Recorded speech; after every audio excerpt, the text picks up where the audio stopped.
ыдырышсаков да.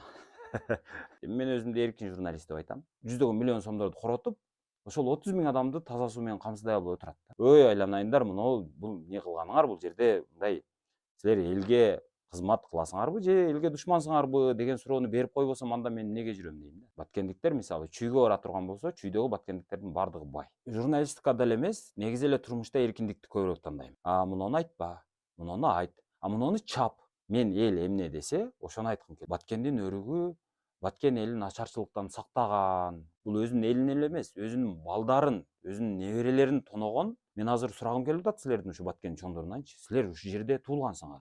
Эмне көчүп кетейин деп атасың? Ой, урдасаң бир аз мындай чыпалак менен мынтип оозанып эле кой. Ой, мен бактылуумун дей албайм. Ой, мен бактысызмын дагы дей албайм. Апаң ыраазы болсо, өзүң бактылуу сезип, мен жакшы бала болдум деп мисалы. Көркөм адабиятка көбүрөөк маани бериш керек.